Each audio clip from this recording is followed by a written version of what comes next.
Good afternoon. Good afternoon. Good afternoon, Miss. Good afternoon. Good afternoon. Good afternoon. Okay, നമ്മുടെ കഴിഞ്ഞ ക്ലാസ്സില് different ഡിപ്പാർട്ട്മെന്റ്സിന്റെ ഹോസ്പിറ്റലല്ലേ പഠിച്ചുകൊണ്ടിരുന്നേ? Study ചെയ്തതല്ലേ? Okay, നമ്മള് എവിടെ വരെ പഠിച്ചു ഓർക്കുന്നുണ്ടോ? മെഡിക്കൽ ഡിപ്പാർട്ട്മെന്റ് സ്റ്റാർട്ട് ചെയ്തു അല്ലേ? ഔട്ട് പേഷ്യന്റ് ഡിപ്പാർട്ട്മെന്റ് വരെ പഠിച്ചു അല്ലേ? ശരി.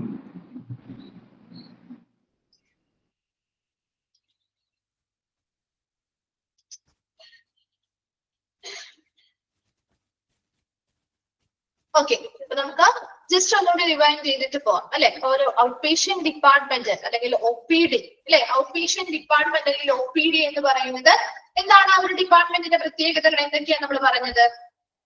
എന്തൊക്കെ പ്രത്യേകതകളാണ് പറഞ്ഞത്? ആ ഒരു ഔട്ട് പേഷ്യന്റ് ഡിപ്പാർട്ട്മെന്റുമായി ബന്ധപ്പെട്ട എന്തൊക്കെ കാര്യങ്ങൾ പറഞ്ഞു?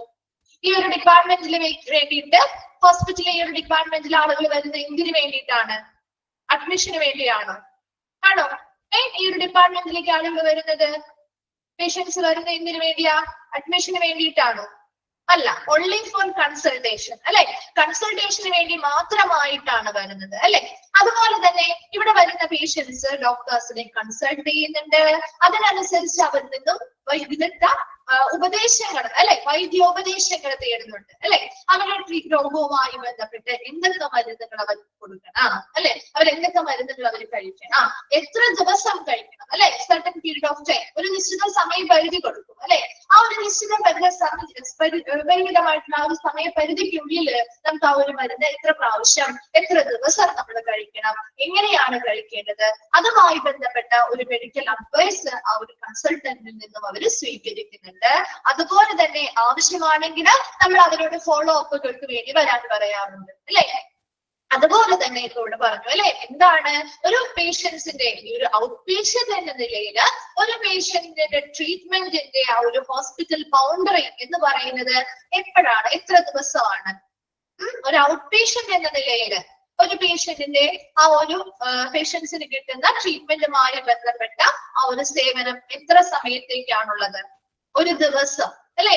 ആ ഒരു ദിവസം കഴിഞ്ഞ് നമുക്ക് ട്രീറ്റ്മെന്റ് വേണമെങ്കിൽ നമ്മൾ ആരായത് ഇൻപേഷ്യന്റ് ആക്കി മാറ്റുന്നു നമ്മളെ അല്ലെ. നമ്മൾ ഇൻപേഷ്യന്റിലേക്ക് മാറ്റുകയാണ് ചെയ്യുന്നത് അല്ലെ. ആ ഒരു ദിവസം എന്നുള്ളൊരു പരിധിയാണ്. അപ്പൊ ആ ഒരു ദിവസത്തിനുള്ളിൽ നമുക്ക് എന്ത് ട്രീറ്റ്മെന്റ് വേണ്ടെങ്കിലും നമുക്ക് ആ ഒരു ഔട്ട് പേഷ്യന്റ് എന്ന നിലയിൽ കിട്ടും. അതിനുശേഷം നമുക്ക് ട്രീറ്റ്മെന്റോ കാര്യങ്ങളോ വേണമെങ്കിൽ നമ്മൾ അവിടെ സ്റ്റേ ചെയ്ത് ഒരു ഇൻപേഷ്യന്റ് എന്ന നിലയിലാണ് നമുക്ക് തരുക. അതുപോലെ തന്നെ ഒരു ഔട്ട് പേഷ്യന്റ് ഡിപ്പാർട്ട്മെന്റ് എത്ര മണിക്കൂറാണ് വർക്ക് ചെയ്യുന്നത്? അങ്ങനെ ഒരു പ്രത്യേക സമയം പറയുന്നുണ്ടോ? എപ്പോഴാണ് വർക്ക് ചെയ്യുന്നത്? ഡേ ടൈമിലാണ് അല്ലെ. ഡേ ടൈമില് ഒരു സ്പെസിഫിക് ടൈം പീരീഡ് ഉണ്ടാവും. അത് ഓരോ ഹോസ്പിറ്റലിന്റെ അനുസരിച്ച് വ്യത്യാസം ഉണ്ടാവും അല്ലെ. ഡേ ടൈമില് ഒരു സ്പെസിഫിക് ടൈം പീരീഡിലായിരിക്കും ഓരോ ഹോസ്പിറ്റലിലെയും ഔട്ട് പേഷ്യന്റ് ഡിപ്പാർട്ട്മെന്റ് വർക്ക് ചെയ്യുന്നത്. അതുപോലെ തന്നെ അതുമായി ബന്ധപ്പെട്ട കൺസൾട്ടേഷൻ ഡോക്ടേഴ്സ് ആണ് സാധാരണ ഒ പി ഡി ഡിപ്പാർട്ട്മെന്റിനെ കൈകാര്യം ചെയ്യാനായിട്ട് അപ്പോയിന്റ്മെന്റ് ചെയ്യാറ്. ഇത്രയും കാര്യങ്ങൾ നമ്മൾ കഴിഞ്ഞ ക്ലാസ്സിൽ ഔട്ട് പേഷ്യന്റ് ഡിപ്പാർട്ട്മെന്റ് അല്ലെങ്കിൽ ഒ പി ഡിയുമായി ബന്ധപ്പെട്ട് പഠിച്ച കാര്യങ്ങളാണ്. ക്ലിയർ ആണോ? ഇത്രയും കാര്യങ്ങൾ എന്തെങ്കിലും ഡൗട്ട്സ് ഉണ്ടോ? ഓക്കെ അല്ലേ? ഓക്കെ, ഇനി നമ്മള് നെക്സ്റ്റ് അടുത്തൊരു ഡിപ്പാർട്ട്മെന്റ് ആണ് പഠിക്കുന്നത്, കാഷ്വാലിറ്റി ഓർ എമർജൻസി ഡിപ്പാർട്ട്മെന്റ്. കേട്ടിട്ടില്ലേ? നമ്മൾ എന്തെങ്കിലും ഒരു എമർജൻസിയുമായി ബന്ധപ്പെട്ട് അല്ലെ, ഒരു അടിയന്തര സാഹചര്യം വന്നാല് അല്ലെങ്കിൽ ഒരു എമർജൻസി സിറ്റുവേഷൻ വന്നാല് നമ്മളൊരു ഹോസ്പിറ്റലിലെ കാഷ്വാലിറ്റിയിലേക്കാണ് നേരെ പോവുക അല്ലേ. പോവാറില്ലേ? പോയിട്ടുള്ളവരില്ലേ കാഷ്വാലിറ്റിയില്? ഓക്കെ, അപ്പൊ ആ ഒരു കാഷ്വാലിറ്റി അല്ലെങ്കിൽ ഒരു എമർജൻസി ഡിപ്പാർട്ട്മെന്റ് ആണ് നമ്മൾ അടുത്തതായിട്ട് പഠിക്കുന്നത്. ഇതൊക്കെ നമ്മൾ ഓരോ ഡിപ്പാർട്ട്മെന്റുകളായിട്ട് ഓരോ ചാപ്റ്റർ വൈസ് പഠിക്കുന്നുണ്ട് കേട്ടോ. അതുകൊണ്ട് തന്നെ വളരെ ബ്രീഫ് ആയിട്ടാണ് ഇവിടെ കൊടുത്തിരിക്കുന്നത്. ഓക്കെ, അപ്പൊ അതെന്താണെന്ന് മാത്രം മനസ്സിലാക്കിയാൽ മതി. നമ്മൾ ആ ഒരു ഡിപ്പാർട്ട്മെന്റുകളെ കുറിച്ച് ചാപ്റ്റർ വൈസ് പഠിക്കുമ്പോൾ കൂടുതൽ ഡീറ്റെയിൽസ് അന്നേരം പഠിച്ചോളൂ കേട്ടോ. So, casualty or medical emergency department. The department also knows the accident and emergency department. Text കിട്ടിയിരുന്നോ എല്ലാവർക്കും? ടെക്സ്റ്റ് കിട്ടിയോ? കിട്ടാത്തവരുണ്ടോ? കിട്ടാത്തവരുണ്ട്. ഓക്കെ, അപ്പൊ എല്ലാവർക്കും കിട്ടുന്ന ഒരു സമയമാകുമ്പോ ഒന്ന് മെസ്സേജ് ചെയ്യാം കേട്ടോ മിസ്സിന്. അപ്പൊ മിസ് കഴിഞ്ഞ ക്ലാസ്സുകളിലേക്ക് ഇമ്പോർട്ടന്റ് ആയിട്ടുള്ള ഭാഗങ്ങൾ നോട്ട് ചെയ്ത് തരാം കേട്ടോ. അപ്പൊ ആ ഭാഗങ്ങളൊന്ന് സ്ട്രെസ് ചെയ്ത് പഠിച്ചാൽ മതി. കുറച്ച് പഠിക്കേണ്ടതല്ല, ആ ഒരു ഭാഗങ്ങൾ നമ്മൾ ഇമ്പോർട്ടന്റ് ആയിട്ട് പറയുന്ന ഭാഗങ്ങളൊന്ന് സ്ട്രെസ് ചെയ്ത് പഠിക്കാം കേട്ടോ. ഈ വീക്ക് കിട്ടുമെന്ന് പറഞ്ഞു. ഓക്കെ, അപ്പൊ ഈ ഒരു വീക്ക് കഴിഞ്ഞിട്ട് നിങ്ങളിൽ ഇപ്പൊ ടെക്സ്റ്റ് ഇല്ലാത്തവരുണ്ടാവും. അതുകൊണ്ട് തന്നെ നമ്മൾ കൂടുതലായിട്ട് ഒരുപാട് സ്പീഡിലൊന്നും പോകുന്നില്ല. ജസ്റ്റ് നിങ്ങൾക്ക് ഈ ക്ലാസ്സിൽ വെച്ച് തന്നെ പഠിച്ചു പോവാവുന്ന രീതിയിലാണ് പോർഷൻസ് എടുക്കുന്നത് കേട്ടോ. അപ്പൊ ഈ ക്ലാസ്സിൽ വെച്ച് തന്നെ ഒന്ന് പഠിച്ചു പോവുക. അതിനുശേഷം ടെക്സ്റ്റ് കിട്ടി കഴിയുമ്പോൾ നിങ്ങൾ സമയം പോലെ ഒന്ന് വായിച്ച് മനസ്സിലാക്കണം കേട്ടോ. ടെക്സ്റ്റ് കിട്ടി കഴിയുമ്പോൾ മിസ്സിനോടൊന്ന് മെസ്സേജ് ചെയ്തിടുക. അപ്പൊ അതിനനുസരിച്ച് കഴിഞ്ഞ പോർഷൻസിലുള്ള ഇതിന് മുൻപ് വരെ എടുത്തിട്ടുള്ള പോർഷൻസ് ഇമ്പോർട്ടന്റ് ആയിട്ടുള്ള ഭാഗംസ് നോട്ട് ചെയ്ത് തരാം കേട്ടോ. ഓക്കെ, അപ്പൊ കിട്ടാത്തവര് ടെക്സ്റ്റ് കിട്ടാത്തവരുണ്ടെങ്കിൽ പ്രത്യേകമായിട്ടൊന്ന് ശ്രദ്ധിക്കാം കേട്ടോ. ക്ലാസ്സിൽ വെച്ച് തന്നെ നിങ്ങൾ അതൊന്ന് പഠിച്ചു പോവാൻ ശ്രമിക്കാം. ഓക്കെ, അപ്പോ കാഷ്വാലിറ്റി അല്ലെങ്കിൽ എമർജൻസി ഡിപ്പാർട്ട്മെന്റ് എന്ന് പറഞ്ഞാൽ the department also known the accident and emergency department. ഇപ്പൊ കാഷ്വാലിറ്റി അല്ലെങ്കിൽ എമർജൻസി ഡിപ്പാർട്ട്മെന്റിനെ അറിയപ്പെടുന്ന മറ്റൊരു പേരാണ് ആക്സിഡന്റ് ആൻഡ് എമർജൻസി ഡിപ്പാർട്ട്മെന്റ്. അപ്പൊ നമ്മുടെ ഒരു കാഷ്വാലിറ്റി അറിയപ്പെടുന്ന 3 പേരുകളുണ്ട്. പ്രധാനമായിട്ടും കാഷ്വാലിറ്റി ഡിപ്പാർട്ട്മെന്റ് എന്ന് അറിയപ്പെടുന്നത്, അല്ലെങ്കിൽ കാഷ്വാലിറ്റി എന്ന് വിളിക്കാറുണ്ട്, എമർജൻസി ഡിപ്പാർട്ട്മെന്റ് എന്ന് വിളിക്കാറുണ്ട്, അല്ലെങ്കിൽ എമർജൻസി റൂം എന്ന് പറയുന്നവരുണ്ട് കേട്ടോ. എമർജൻസി ഡിപ്പാർട്ട്മെന്റ് അല്ല, എമർജൻസി റൂം എന്ന് പറഞ്ഞാലും ഇത് തന്നെയാണ്, അല്ലെങ്കിൽ കാഷ്വാലിറ്റി എന്ന് പറയാറുണ്ട്. അതല്ലെങ്കിൽ മൂന്നാമത് അറിയപ്പെടുന്ന ഒരു പേരാണ് ആക്സിഡന്റ് ആൻഡ് എമർജൻസി ഡിപ്പാർട്ട്മെന്റ്. ഇതൊക്കെ നിങ്ങൾ ഓൾറെഡി ഒരു ചാപ്റ്ററിൽ പഠിക്കുന്നുണ്ട് കേട്ടോ. ആക്സിഡന്റ് ആൻഡ് എമർജൻസി ഡിപ്പാർട്ട്മെന്റ് എന്നുകൂടി ഈ ഒരു ഡിപ്പാർട്ട്മെന്റിനെ അറിയപ്പെടുന്നു. And handles the problem of patients who have brought by an ambulance in an emergency situation. ഈ ഒരു ഹോസ്പിറ്റലിലെ കാഷ്വാലിറ്റി ഡിപ്പാർട്ട്മെന്റ് പൊതുവായിട്ട് നിങ്ങളൊന്ന് ആലോചിച്ച് നോക്കിയേ. ഒരു കാഷ്വാലിറ്റി ഡിപ്പാർട്ട്മെന്റിൽ നമ്മൾ ചെല്ലുമ്പോൾ, അല്ലെങ്കിൽ നമ്മളൊരു ഹോസ്പിറ്റലുമായി ബന്ധപ്പെട്ട് നമ്മൾ കണ്ടിട്ടുണ്ടാവും കാഷ്വാലിറ്റി ഡിപ്പാർട്ട്മെന്റിലേക്ക് ആളുകളെ കൊണ്ടുവരുന്നത് കണ്ടിട്ടില്ലേ?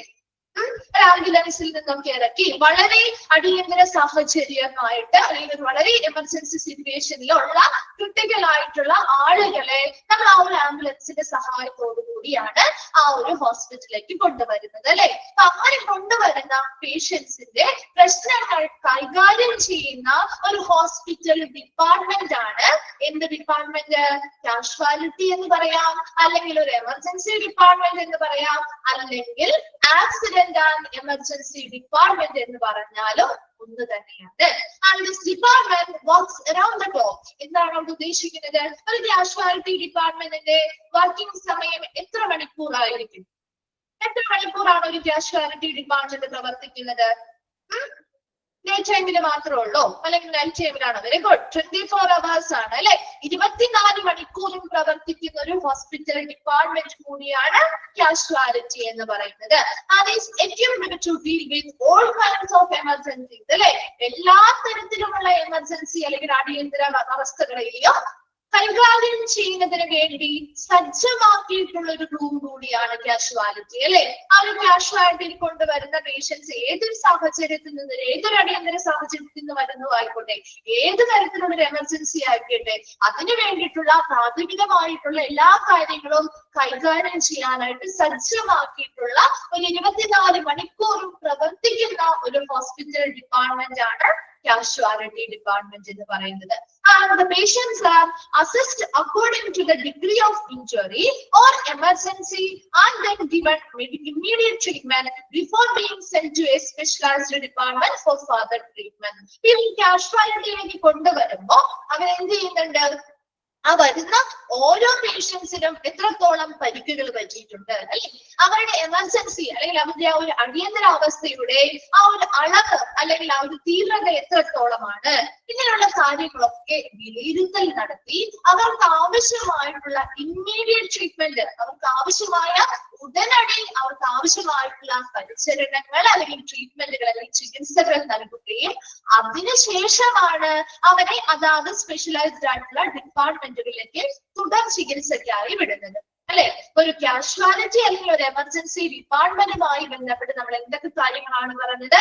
കാഷ്വാലിറ്റി അല്ലെങ്കിൽ എമർജൻസി ഡിപ്പാർട്ട്മെന്റിനെ അറിയപ്പെടുന്ന മറ്റൊരു പേരാണ് ആക്സിഡന്റ് ആൻഡ് എമർജൻസി ഡിപ്പാർട്ട്മെന്റ്. ഒരു എമർജൻസി റൂം എന്ന് പറഞ്ഞാലും ഇത് തന്നെയാണ് കേട്ടോ. ചില സ്ഥലങ്ങളിൽ എമർജൻസി റൂം എന്നാണ് പരാമർശിക്കാറ്. അത് ഇന്നതാണ്, ഇത് തന്നെയാണെന്നൊന്നും ആലോചിച്ച് വെച്ചേക്കണം കേട്ടോ. അപ്പൊ എന്തൊക്കെ കാര്യങ്ങളാണ്? ഒരു കാഷ്വാലിറ്റി അറിയപ്പെടുന്ന മറ്റു രണ്ട് പേരുകൾ ഏതൊക്കെയാ? എമർജൻസി ഡിപ്പാർട്ട്മെന്റ്, അതുപോലെ തന്നെ ആക്സിഡന്റ് ആൻഡ് എമർജൻസി ഡിപ്പാർട്ട്മെന്റ് എന്നും അറിയപ്പെടുന്നു. അതുപോലെ എന്താണ് ഇവിടെ ഈ ഒരു ഡിപ്പാർട്ട്മെന്റ് പ്രധാനമായിട്ടും ഏത് തരത്തിലുള്ള ആളുകളെ കൈകാര്യം ചെയ്യുന്നത്? എമർജൻസി സിറ്റുവേഷനിലുള്ള അല്ലെ വളരെ അടിയന്തര സാഹചര്യങ്ങളിലൂടെ കടന്നു വരുന്ന ആംബുലൻസ് സർവീസുമായി ബന്ധപ്പെട്ട് വരുന്ന ഓരോ പേഷ്യൻസിന്റെയും പ്രശ്നങ്ങൾ കൈകാര്യം ചെയ്യുന്ന ഒരു ഡിപ്പാർട്ട്മെന്റ് കൂടിയാണ് കാഷ്വാലിറ്റി അല്ലെങ്കിൽ എമർജൻസി ഡിപ്പാർട്ട്മെന്റ് എന്ന് പറയുന്നത്. ഇത്രയും ക്ലിയർ ആണോ? This department works around the clock. അല്ലെ ഈ ഒരു ഡിപ്പാർട്ട്മെന്റ് 24 മണിക്കൂറും പ്രവർത്തിക്കുന്ന ഒരു ഡിപ്പാർട്ട്മെന്റ് ആണ്. അതുപോലെ തന്നെ എല്ലാ തരത്തിലുമുള്ള എമർജൻസി അല്ലെങ്കിൽ അടിയന്തര സാഹചര്യങ്ങൾക്കും സജ്ജമായിട്ടുള്ള ഒരു ഡിപ്പാർട്ട്മെന്റ്. എന്തൊരു എമർജൻസി സിറ്റുവേഷൻ വന്നാലും അതിനെ കൈകാര്യം ചെയ്യുന്ന രീതിയിൽ അതിനനുസരിച്ച് സജ്ജമാക്കിയിട്ടുള്ള 24 മണിക്കൂറും പ്രവർത്തിക്കുന്ന ഒരു ഡിപ്പാർട്ട്മെന്റ് കൂടിയാണ് കാഷ്വാലിറ്റി എന്ന് പറയുന്നത്.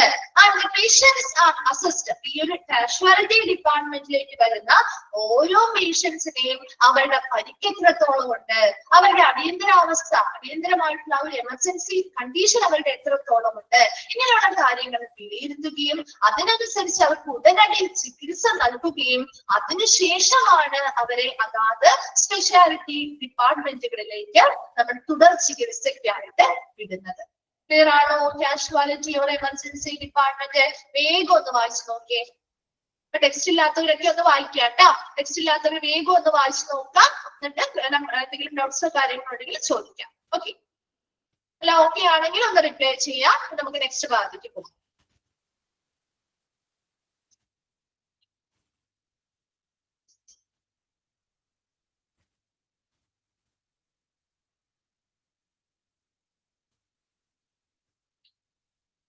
ഓക്കെ ആണ്?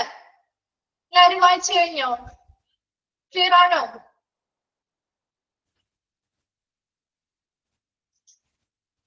ഓക്കെ ഓക്കെ, നമ്മൾ അടുത്ത ഭാഗത്തേക്ക് പോവാണ് കേട്ടോ. നെക്സ്റ്റ് വരുന്നതാണ് കാർഡിയോളജി ഡിപ്പാർട്ട്മെന്റ്. കേട്ടിട്ടില്ലേ കാർഡിയോളജി? എന്തുമായി ബന്ധപ്പെട്ടതാണ് കാർഡിയോളജി ഡിപ്പാർട്ട്മെന്റ്? ഹൃദയവുമായി ബന്ധപ്പെട്ട അല്ലെ, നമ്മുടെ ഹാർട്ടുമായി ബന്ധപ്പെട്ട ഒരു ഡിപ്പാർട്ട്മെന്റ് ആണ് അല്ലെ. അപ്പൊ നോക്കിയേ, cardiology department, department as the name indicate, name എന്നാണ് കേട്ടോ അവിടെ. As the name indicates deals with problems of the human heart or circulation. അപ്പൊ മനുഷ്യ ഹൃദയത്തെ കുറിച്ചും ആ മനുഷ്യ ഹൃദയവുമായി ബന്ധപ്പെട്ട അല്ലെങ്കിൽ ഹാർട്ടുമായി ബന്ധപ്പെട്ട ബ്ലഡ് സർക്കുലേഷൻ, രക്തചംക്രമണത്തെ കുറിച്ചും അതുമായി ബന്ധപ്പെട്ട പ്രശ്നങ്ങൾ അല്ലെങ്കിൽ പ്രോബ്ലംസ് കൈകാര്യം ചെയ്യുന്ന ഒരു ഡിപ്പാർട്ട്മെന്റ് ആണ് കാർഡിയോളജി ഡിപ്പാർട്ട്മെന്റ്. ഇതൊക്കെ കാര്യങ്ങളാണ് നമ്മുടെ മനുഷ്യ ഹൃദയത്തെ കുറിച്ചും അതുമായി ബന്ധപ്പെട്ടുള്ള ബ്ലഡ് സർക്കുലേഷൻ, രക്തചംക്രമണവുമായി ബന്ധപ്പെട്ട് വരുന്ന പ്രോബ്ലംസ് അല്ലെങ്കിൽ പ്രശ്നങ്ങളെ കൈകാര്യം ചെയ്യുന്ന ഒരു ഡിപ്പാർട്ട്മെന്റ് ആണ് cardiology department എന്ന് പറയുന്നത്. And the cardiology is the medical specialty that deals with the diagnosis and treatment of diseases and disorders of the heart. നമ്മുടെ ഹൃദയവുമായി ബന്ധപ്പെട്ട് വരുന്ന രോഗങ്ങളും അതുപോലെ തന്നെ ഡിസോർഡേഴ്സ്, വൈകല്യങ്ങളെ കുറിച്ചും അതിന്റെ രോഗനിർണയം നടത്തുന്നു, ചികിത്സകൾ നൽകുന്നു അല്ലെ. ഒരു കാർഡിയോളജി ഡിപ്പാർട്ട്മെന്റിൽ നമ്മൾ ചെന്നാല് നമ്മുടെ ഹാർട്ടുമായി ബന്ധപ്പെട്ട് രോഗങ്ങൾ എന്താണ് അല്ലെങ്കിൽ വൈകല്യങ്ങൾ എന്താണെന്ന് രോഗനിർണയം നടത്തുന്നുണ്ട് അല്ലെ. പല ഡയഗ്നോസ്റ്റിക് ടെസ്റ്റുകളിലൂടെ രോഗനിർണയം നടത്തുന്നു, അതിനനുസരിച്ചുള്ള ട്രീറ്റ്മെന്റുകൾ അല്ലെങ്കിൽ ചികിത്സകൾ നൽകുന്ന ഒരു മെഡിക്കൽ സ്പെഷ്യാലിറ്റി ഡിപ്പാർട്ട്മെന്റ് ആണ് cardiology, and it treats the people both on an inpatient and outpatient basis. ഈ ഒരു ഡിപ്പാർട്ട്മെന്റ് ഇൻപേഷ്യൻസിന് വേണ്ടി മാത്രമാണോ അല്ലെങ്കിൽ ഔട്ട് പേഷ്യൻസിന് വേണ്ടി മാത്രമാണോ ഉള്ളത്? അല്ല അല്ലെ. ആ ഹോസ്പിറ്റലിൽ വരുന്ന എല്ലാ പേഷ്യൻസിനും ഈ ഡിപ്പാർട്ട്മെന്റ് സർവീസ് കിട്ടുന്നുണ്ട് അല്ലെ. അത് ഇൻപേഷ്യന്റ് ആയിക്കോട്ടെ ഔട്ട് പേഷ്യന്റ് ആയിക്കോട്ടെ, ഇൻപേഷ്യന്റ് ഔട്ട് പേഷ്യന്റ് ബേസിസിൽ രണ്ട് കൂട്ടർക്കും എന്ത് ചെയ്യുന്നുണ്ട്, ഈ ഒരു ഡിപ്പാർട്ട്മെന്റ് വഴി ട്രീറ്റ്മെന്റുകൾ നൽകുന്നുണ്ട്. എന്തൊക്കെ കാര്യങ്ങളാണ് ഇത്രയും പറഞ്ഞത് നമുക്ക് നോക്കാം. കാർഡിയോളജി ഡിപ്പാർട്ട്മെന്റ് എന്ന് പറഞ്ഞാല് നമ്മുടെ ഹ്യൂമൻ ഹാർട്ട്, മനുഷ്യ ഹൃദയവും അതുമായി ബന്ധപ്പെട്ട ബ്ലഡ് സർക്കുലേഷൻ അല്ലെങ്കിൽ രക്തചംക്രണവുമായി ബന്ധപ്പെട്ടുള്ള പ്രശ്നങ്ങളെ കൈകാര്യം ചെയ്യുന്ന ഒരു ഡിപ്പാർട്ട്മെന്റ് ആണ് കാർഡിയോളജി ഡിപ്പാർട്ട്മെന്റ്. ഇനി എന്താണ് cardiology? Is A medical speciality that deals with the diagnosis and treatment of diseases and disorders of the heart.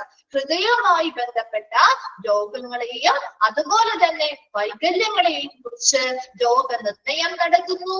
അതിനനുസരിച്ചുള്ള ട്രീറ്റ്മെന്റുകൾ അല്ലെങ്കിൽ ചികിത്സയും നൽകുന്ന ഒരു മെഡിക്കൽ സ്പെഷ്യാലിറ്റിയാണ് കാർഡിയോളജി. അതുപോലെ തന്നെ it treats people both on an inpatient and outpatient basis. ഇവിടെ വരുന്ന ഹോസ്പിറ്റലിൽ വരുന്ന ഇൻപേഷ്യൻസ് ആയിക്കോട്ടെ ഔട്ട്പേഷ്യൻസ് ആയിക്കോട്ടെ രണ്ട് വിഭാഗക്കാർക്കും ഈ ഒരു ഡിപ്പാർട്ട്മെന്റ് വഴി ട്രീറ്റ്മെന്റുകൾ നൽകുന്നുണ്ട്. ഇത്രയും ഓക്കെ ആണോ? ഇത്രയും ക്ലിയർ അല്ലേ?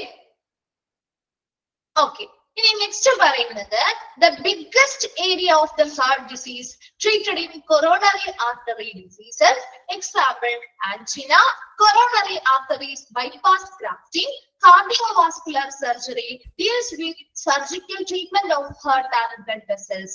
ഇനി ഒരു biggest area of heart disease, ഹൃദ്രോഗവുമായി ബന്ധപ്പെട്ട ഒരു ബിഗ്ഗസ്റ്റ് ഏരിയ എന്ന് പറയുന്നത് നമ്മുടെ കൊറോണറി ആർട്ടറി ഡിസീസ്, അതായത് നമ്മുടെ ഹൃദയവുമായി ബന്ധപ്പെട്ട ആൻജിന. എന്ന് വെച്ചാൽ ആൻജിന എന്താ? നമ്മുടെ കൊറോണറി ആർട്ടറി ഡിസീസ്, അതായത് നമ്മുടെ ഹൃദയത്തിലേക്ക് ഹാർട്ടിന്റെ മസിൽസിലേക്ക് ബ്ലഡ് കൊണ്ടുവരുന്ന അല്ലെങ്കിൽ ബ്ലഡ് ക്യാരി ചെയ്ത് കൊണ്ടുപോകുന്ന ആർട്ടറിയാണ് കൊറോണറി ആർട്ടറി. അപ്പൊ അതുമായി ബന്ധപ്പെട്ട് വരുന്ന രോഗങ്ങൾ ഒന്നാമത്തേതാണ് ആൻജിന.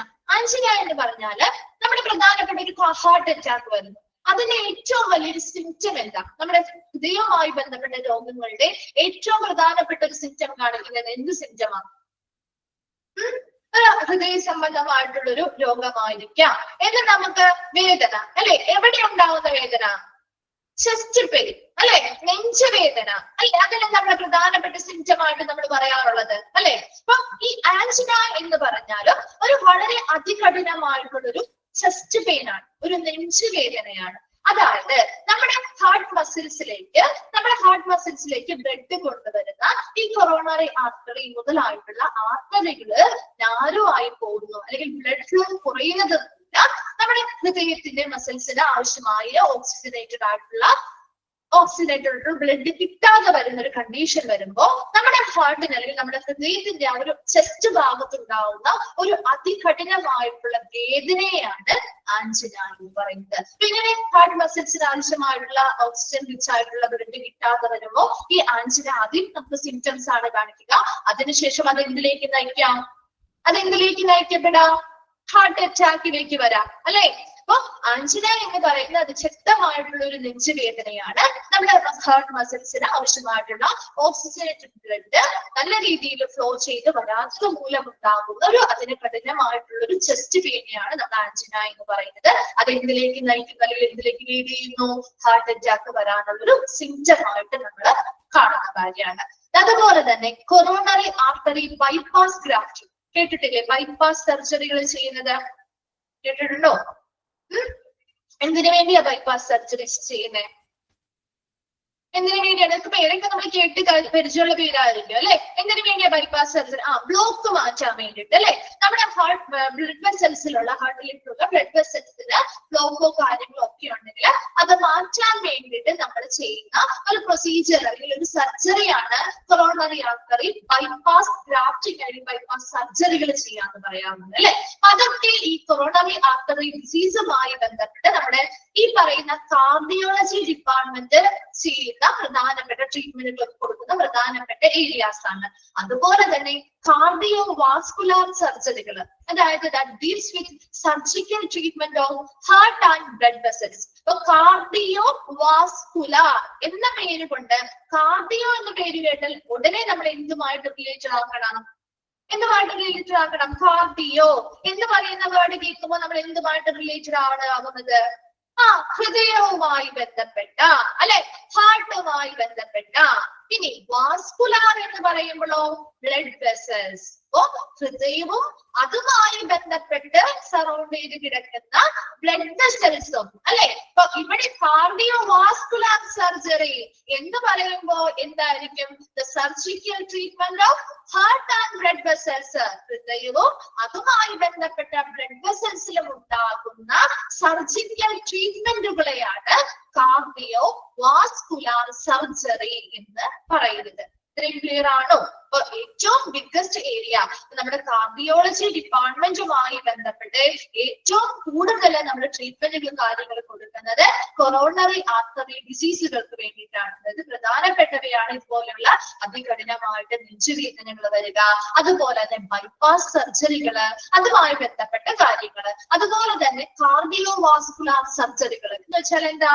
ഹൃദയവും അതുമായി ബന്ധപ്പെട്ട അനുബന്ധമായിട്ടുള്ള ബ്ലഡ് വെസൽസിനും ഉണ്ടാകുന്ന സർജിക്കൽ ട്രീറ്റ്മെന്റുകളെയാണ് നമ്മൾ കാർഡിയോ വാസ്കുലാർ സർജറികൾ എന്ന് പറയുന്നത്. And cardiac surgery. ഇനി കാർഡിയാക് സർജറി എന്താണ്? ഇൻവോൾവ്സ് പ്രൊസീജിയേഴ്സ് ലൈക്ക് ബൈപ്പാസ് സർജറികൾ നമ്മൾ ചെയ്യാറുണ്ട് അല്ലെ, വാൽവ് റിപ്പയർസ് ചെയ്യാറില്ലേ. ഇതൊക്കെ നമ്മുടെ ഈ ഒരു ഡിപ്പാർട്ട്മെന്റ് കൈകാര്യം ചെയ്യുന്ന കാര്യം, ട്രീറ്റ്മെന്റ് കൊടുക്കുന്ന കാര്യങ്ങളാണ് പറയുന്നത് കേട്ടോ. ബൈപ്പാസ് സർജറികൾ നമ്മൾ ചെയ്യാറുണ്ട്. അതൊരു ഓപ്പൺ സർജറിയാണ് അല്ലെ. ഒരു ആൻജിയോപ്ലാസ്റ്റി, ആൻജിയോപ്ലാസ്റ്റി ഒക്കെ ചെയ്തിട്ട് മാറാത്ത അല്ലെങ്കിൽ അതിനും കൂടുതൽ ബ്ലോക്കോ കാര്യങ്ങളോ വന്നാൽ നമുക്ക് എന്ത് ചെയ്യാൻ പറ്റില്ല, ആൻജിയോപ്ലാസ്റ്റി ഒന്നും ചെയ്താൽ ആ ഒരു ബ്ലോക്ക് മാറ്റാൻ പറ്റാത്ത ഒരു കണ്ടീഷൻ ആണെങ്കിൽ നമുക്ക് ഓപ്പൺ സർജറി തന്നെ ചെയ്യേണ്ടതായിട്ട് വരും അല്ലെ. അപ്പൊ അതിനുവേണ്ടി നമ്മൾ ബൈപ്പാസ് സർജറികളാണ് പ്രിഫർ ചെയ്യുന്നത്. അതുപോലെ തന്നെ വാൽവ് റിപ്പയർ ചെയ്യുന്ന സർജറികളുണ്ട്, അതുപോലെ വാൽവ് റീപ്ലേസ്മെന്റ് അല്ലെ, വാൽവ് മാറ്റിഫിക്കൽ സർജറികൾ നടത്താറുണ്ട്. ആ സർജറി ഫോർ കൺജീനിയൽ എന്താണ്? കൺജനിറ്റൽ ഡിഫക്ട്, ജനിതകപരമായിട്ടുള്ള വൈകല്യങ്ങൾ. ഇപ്പൊ ചില കുട്ടികളൊക്കെ ജനിക്കുമ്പോ ഈ ഹാർട്ടിന്റെ വാൾസിൽ അല്ലെങ്കിൽ ഭിത്തികളില് ഹോൾസ് ഒക്കെ ഉണ്ടാവാറുണ്ട് അല്ലെ. ചിലപ്പോൾ അത് അവർ വളർന്നതിനനുസരിച്ച് ഓട്ടോമാറ്റിക്കലി അത് ഹീലായി പോവാറുണ്ട്.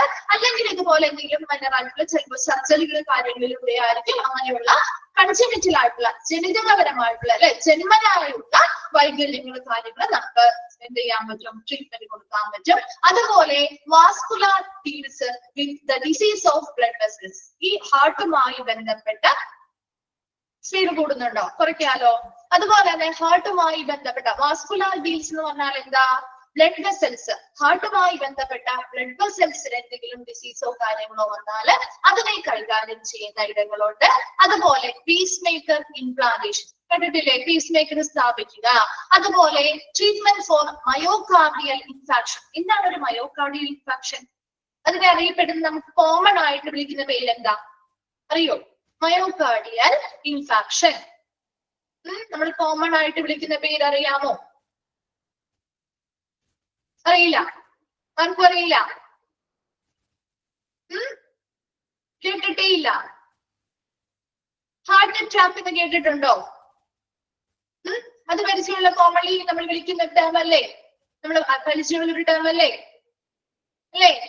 അത് തന്നെയാണ് മയോകാർഡിയൽ ഇൻഫാക്ഷൻ ട്ടോ. അപ്പൊ മയോകാർഡിയൽ ഇൻഫെക്ഷനെ നമ്മൾ കോമൺ ആയിട്ട് വിളിക്കുന്ന പേരാണ് ഹാർട്ട് അറ്റാക്ക്. മെഡിക്കൽ ടേമിൽ നമ്മൾ മയോകാർഡിയൽ ഇൻഫാക്ഷൻ എന്നായിരിക്കും പറയുന്നത്, പക്ഷെ നമ്മൾ കോമൺ ആയിട്ട് അതിനെ അറിയപ്പെടുന്ന പേരാണ് heart attack. Okay, also done in this department. ഇങ്ങനെയുള്ള കാര്യങ്ങളെല്ലാം ഈ കാർഡിയോളജി ഡിപ്പാർട്ട്മെന്റില് ട്രീറ്റ്മെന്റുകൾ നൽകുന്നുണ്ട്. ഏതൊക്കെയാണ്?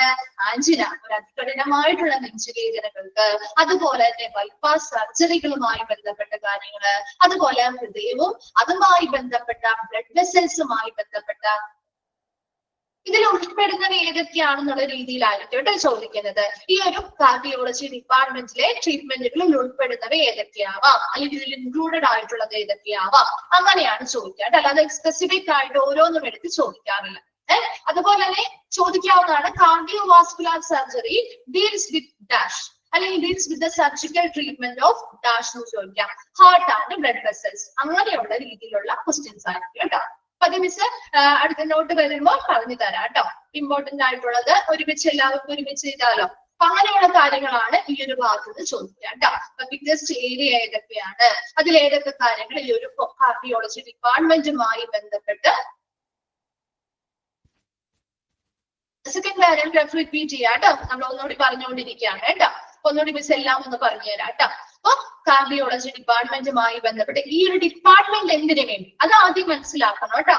ഈ ഒരു ഡിപ്പാർട്ട്മെന്റ് എന്ത് കാര്യങ്ങളാണ് ഡീൽ ചെയ്യുന്നത്, കൈകാര്യം ചെയ്യുന്നത്, അതുപോലെ തന്നെ ഇതിൽ ഇൻക്ലൂഡഡ് ആയിട്ടുള്ള ഡിസീസുകൾ അല്ലെങ്കിൽ ഏതൊക്കെ വിഭാഗങ്ങളാണ് ഇതിൽ ഉൾപ്പെടുന്നത്, അതുപോലെ തന്നെ ഒരു കാർഡിയോ വാസ്കുലർ സർജറി എന്ന് പറഞ്ഞാൽ ഏത് ഭാഗത്തെ സർജിക്കൽ ട്രീറ്റ്മെന്റ് ആണ്, അങ്ങനെയുള്ള കുറച്ച് കാര്യങ്ങളുണ്ടല്ലോ. അങ്ങനെയായിരിക്കും ക്വസ്റ്റ്യൻസ് വരാം. ഇൻക്ലൂഡഡ് ആയുധം പഠിക്കണം, ഈ ഡിപ്പാർട്ട്മെന്റ് എന്തുമായിട്ട് എന്തിനെ കൈകാര്യം ചെയ്യുന്നു എന്ന് പഠിക്കണം, അതിൽ ഉൾപ്പെടുന്ന പ്രൊസീജിയേഴ്സ് കാര്യങ്ങൾ എന്താണ് അതും പഠിച്ചു വെക്കണം കേട്ടോ. അപ്പൊ കാർഡിയോളജി ഡിപ്പാർട്ട്മെന്റ് എന്ന് പറഞ്ഞാൽ നമ്മൾ എന്തൊക്കെ കാര്യങ്ങളാണ് പറഞ്ഞത് ഒന്നുകൂടി ശ്രദ്ധിക്കാട്ടോ. അച്ഛനോട് പറയാണ് കാർഡിയോളജി ഡിപ്പാർട്ട്മെന്റ് എന്ന് പറഞ്ഞാൽ ആ ഒരു പേരിൽ നിന്ന് തന്നെ നമുക്ക് മനസ്സിലാക്കാം മനുഷ്യ ഹൃദയത്തെയും അതുമായി ബന്ധപ്പെട്ട സർക്കുലേഷൻ അല്ലെങ്കിൽ രക്തചംക്രമണത്തെയും കുറിച്ചുള്ള പ്രശ്നങ്ങളെ കൈകാര്യം ചെയ്യുന്ന ഒരു ഡിപ്പാർട്ട്മെന്റ് ആണ് കാർഡിയോളജി ഡിപ്പാർട്ട്മെന്റ്. രണ്ടാമത് പറഞ്ഞത് കാർഡിയോളജി എന്ന് പറഞ്ഞാൽ മെഡിക്കൽ സ്പെഷ്യാലിറ്റി. എന്താണ്? ആ ഒരു ഹാർട്ടുമായി ബന്ധപ്പെട്ട ഹൃദയവുമായി ബന്ധപ്പെട്ട രോഗങ്ങളും അതുപോലെ തന്നെ വൈകല്യങ്ങളെയും കുറിച്ചുമുള്ള രോഗനിർണയം നടത്തുന്നു, ട്രീറ്റ്മെന്റുകളും അല്ലെങ്കിൽ ചികിത്സകളും നൽകുന്ന ഒരു മെഡിക്കൽ സ്പെഷ്യാലിറ്റിയാണ് കാർഡിയോളജി. അടുത്തത് പറഞ്ഞത് ഈ ഒരു department that people both on inpatient and outpatient ബേസിസില് ഇൻപേഷ്യന്റ് ആയിക്കോട്ടെ ഔട്ട്പേഷ്യന്റ് ആയിക്കോട്ടെ രണ്ട് വിഭാഗക്കാർക്കും ഒരുപോലെ നമ്മുടെ ഈ ഒരു ഡിപ്പാർട്ട്മെന്റിൽ നിന്ന് ട്രീറ്റ്മെന്റുകൾ നൽകുന്നുണ്ട്. ഇനി ഈ ഒരു ഡിപ്പാർട്ട്മെന്റിന്റെ ബിഗ്ഗസ്റ്റ് ഏരിയ ട്രീറ്റ്മെന്റുകൾ കൊടുക്കുന്ന ബിഗ്ഗസ്റ്റ് ഏരിയ ആണ് കൊറോണറി ആർട്ടറി ഡിസീസുകളായിട്ടുള്ള ആൻജിന, അതികഠിനമായിട്ടുള്ള ചെസ്റ്റ് പെയിൻ അല്ലെങ്കിൽ നെഞ്ചുവേദനയ്ക്ക്, അതുപോലെ തന്നെ ബൈപ്പാസ് സർജറിയുമായി ബന്ധപ്പെട്ട്, അതുപോലെ കാർഡിയോ വാസ്കുലർ സർജറി എന്ന് പറഞ്ഞാൽ എന്താ? ഹൃദയവും അതുമായി ബന്ധപ്പെട്ട അനുബന്ധമായിട്ടുള്ള ബ്ലഡ് വെസൽസും ഉൾപ്പെടുന്ന സർജിക്കൽ ട്രീറ്റ്മെന്റുകളെയാണ് നമ്മൾ കാർഡിയോ വാസ്കുലർ സർജറി എന്ന് പറയുന്നത്. അതോടൊപ്പം തന്നെ കാർഡിയാക് സർജറികളായിട്ടുള്ള ബൈപ്പാസ് സർജറി, വാൽവ് റിപ്പയർ സർജറികള്, വാൽവ് റീപ്ലേസ്മെന്റ് അല്ലെ, വാൽവ് മാറ്റിവെക്കൽ ശസ്ത്രക്രിയകള്, അതുപോലെ തന്നെ കൺജീനിറ്റൽ ഡിഫക്ട്സ്, ജനനപരമായിട്ട് നമ്മുടെ ജനിതകപരമായിട്ടുള്ള കുറെ വൈകല്യങ്ങൾ ഉണ്ടാവാറുണ്ട് ഹാർട്ടുമായി ബന്ധപ്പെട്ട. അപ്പൊ അങ്ങനെയുള്ള കാര്യങ്ങൾക്കുള്ള സർജറികള്, അതുപോലെ തന്നെ വാസ്കുലാർ ഡീൽസ് വിത്ത്, വാസ്കുലാർ എന്ന് പറഞ്ഞാൽ ബ്ലഡ് വെസൽസുമായി ബന്ധപ്പെട്ട രോഗങ്ങളെ കൈകാര്യം ചെയ്യുന്നു. പിന്നെ അതുപോലെ pace maker implantation, pace maker സ്ഥാപിക്കുക, അതുപോലെ മയോകാർഡിയൽ ഇൻഫാക്ഷൻ, ഹാർട്ട് അറ്റാക്കുമായി ബന്ധപ്പെട്ട ട്രീറ്റ്മെന്റുകൾ കൊടുക്കുക, ഇങ്ങനെയുള്ള കാര്യങ്ങളെല്ലാം ഈ ഡിപ്പാർട്ട്മെന്റിനുള്ളിൽ ചെയ്യുന്ന പ്രൊസീജിയേഴ്സ് ആണ്. ഇത്രയും ക്ലിയർ ആണോ? കാർഡിയോളജി ഡിപ്പാർട്ട്മെന്റ് വേഗം ഒന്ന് വായിച്ചു നോക്കിയേ.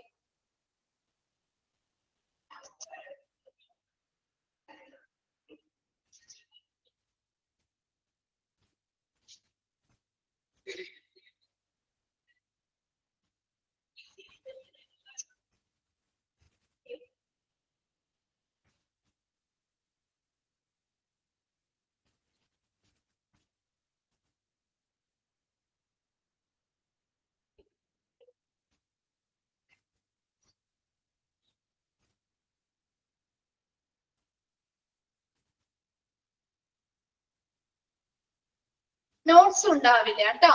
ഈ പറയുന്ന നോട്ട്സ് തന്നെയാണ് നിങ്ങൾക്ക് പഠിക്കാനുള്ളൂ. ഇതിൽ നിന്ന് എക്സ്ട്രാ പുറത്തു നിന്നോ അല്ലെങ്കിൽ എക്സ്ട്രാ ഒന്നും ക്വസ്റ്റ്യൻസ് ചോദിക്കാറില്ല. ഈ നോട്ട്സിൽ തന്നെ ഇമ്പോർട്ടന്റ് ആയിട്ടുള്ളത് നോട്ട് ചെയ്ത് വെച്ച് പഠിച്ചാൽ മതി കേട്ടോ. എന്തെങ്കിലും ഷോർട്ട് ഫോംസോ കാര്യങ്ങളോ ഇല്ലാത്തതുകൊണ്ട് ഈ ഷോർട്ട് ഫോംസ് മാത്രമേ കൊടുത്തിട്ടുള്ളൂ എങ്കിൽ അത് ആ ക്ലാസ്സിൽ തന്നെ ടീച്ചേഴ്സ് അപ്പൊ തന്നെ അതൊന്ന് നോട്ട് ചെയ്യാൻ പറഞ്ഞു തരും, അത് നോട്ട് ചെയ്ത് വെച്ചാൽ.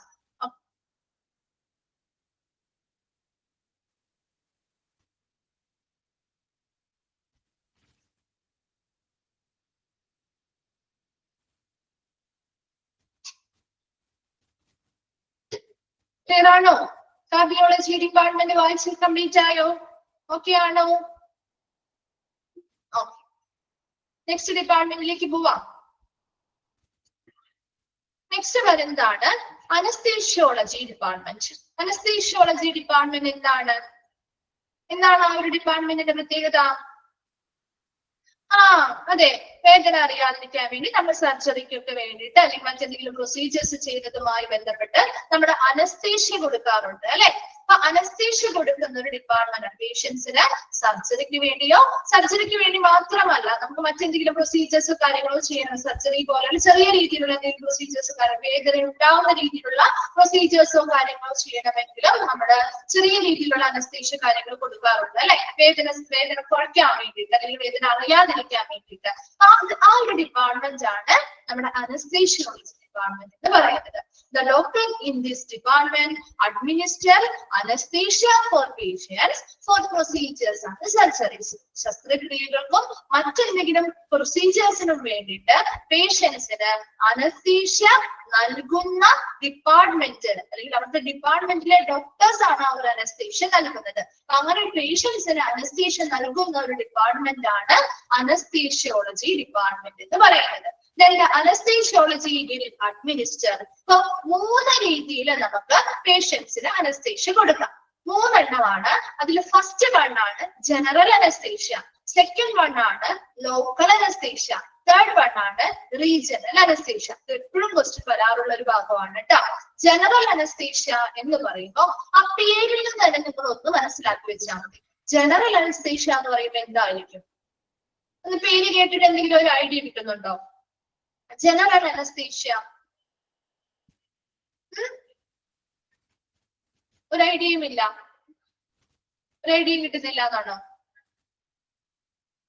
നമ്മുടെ സാധാരണയായിട്ട് നമ്മളൊരു മേജർ സർജറി ഒക്കെ ചെയ്യുമ്പോൾ നമുക്ക് എങ്ങനെയാണ് അനസ്തീഷ്യ തരുന്നത്? ഒരു മേജർ സർജറി ചെയ്യുമ്പോ നമുക്ക് അനസ്തീഷ്യ തരും അല്ലെ? മേജർ സർജറി ചെയ്യുമ്പോ നമ്മൾ അതെ നോർമലി നമ്മൾ അൺകോൺഷ്യസ് ആവാൻ വേണ്ടിട്ട് അല്ലെ, നമ്മുടെ ബോഡി മുഴുവൻ നമ്മൾ എന്ത് ചെയ്യുന്നു, ബോധരഹിതരാണ്, അല്ലെങ്കിൽ ഒരു സ്ലീപ്പിംഗ് മോഡിലേക്ക് നമ്മൾ വിടുന്നതാണ് അല്ലെ. അതാണ് ജനറൽ അനസ്തീഷ്യ. ഒരു മേജർ സർജറിക്കൊക്കെ വേണ്ടിയിട്ട് നമ്മൾ ചെയ്യുന്ന അനസ്തീഷ്യയാണ് ജനറൽ അനസ്തീഷ്യ എന്ന് പറയുന്നത്. The general anesthesia is medicine that is administered by an anesthesiologist, a medical doctor, through a mask or an IV cannula placed in the vein. ഇപ്പൊ ജനറൽ അനസ്തീഷ്യ എന്ന് പറയുന്നത് ഇവിടെ നമ്മുടെ അനസ്തെറ്റിക് മെഡിസിൻസ് എന്ത് ചെയ്യുന്നു, ഒരു അനസ്തേഷ്യോളജിസ്റ്റ് അല്ലെങ്കിൽ ഒരു മെഡിക്കൽ ഡോക്ടർ. അതെ, സി സെക്ഷൻ ഒന്നും ജനറൽ അല്ല, സി സെക്ഷൻ ജനറൽ അല്ല, അത് റീജിയണൽ ആയിട്ട് വരും കേട്ടോ. ഒരു പ്രത്യേക ഏരിയ മാത്രമല്ലേ നമ്മൾ മരയിപ്പിക്കുന്നത്. നമ്മൾ അൺകോൺഷ്യസ് ആവുന്നുണ്ടോ, ബോധരഹിതരാവുന്നുണ്ടോ? നമുക്ക് ബോധമില്ലേ? നോർമൽ ആയിട്ടുള്ള രീതിയിൽ തന്നെ അല്ലെ, ആ ഒരു ഭാഗത്തെ ആ ഒരു കാര്യങ്ങളൊന്നും നമ്മൾ അറിയുന്നില്ല എന്ന് മാത്രമേ ഉള്ളൂ അല്ലെ.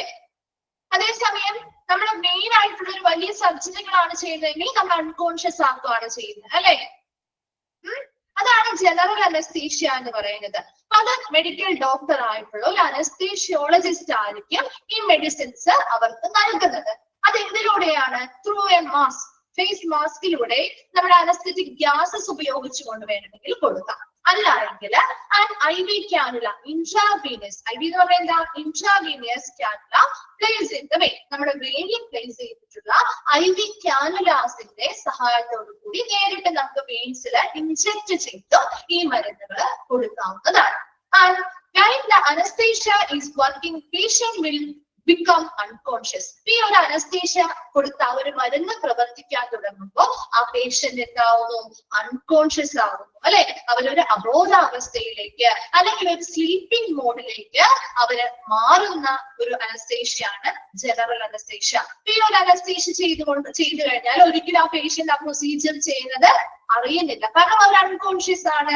അവരുടെ ബോഡിയിൽ എന്ത് നടക്കുന്നുള്ളതും പേരും കാര്യങ്ങളൊന്നും അവർ അറിയുന്നില്ല. അവർ ചിലപ്പോൾ ആ ഒരു സർജറിയൊക്കെ കഴിഞ്ഞ് കുറച്ച് മണിക്കൂറുകൾ ശേഷമായിരിക്കും അവര് കോൺഷ്യസ് ആയിട്ടുള്ള മൈൻഡിലേക്ക് വരുന്നത്. അപ്പോ ജനറൽ അനസ്തീഷ്യ എന്ന് പറയുമ്പോൾ ഒരു മേജർ സർജറികൾക്ക് വേണ്ടി ചെയ്യുന്നതാണെന്ന് ഓർക്കുക. അതായത് ഇവിടെ ജനറൽ അനസ്തീഷ്യയില് അനസ്തീഷ്യോളജിസ്റ്റ്, അതൊരു മെഡിക്കൽ ഡോക്ടർ ആയിട്ടുള്ള അനസ്തീഷ്യോളജിസ്റ്റ് എന്ത് ചെയ്യുന്നു? ഈ അനസ്തെറ്റിക് ഏജൻസ് അല്ലെങ്കിൽ ഈ അനസ്തീഷ്യയുമായി ബന്ധപ്പെട്ട മെഡിസിൻസ് ഒന്നില്ലെങ്കിൽ ത്രൂ മാസ്കിലൂടെ ചോദിക്കാറുണ്ട് കേട്ടോ.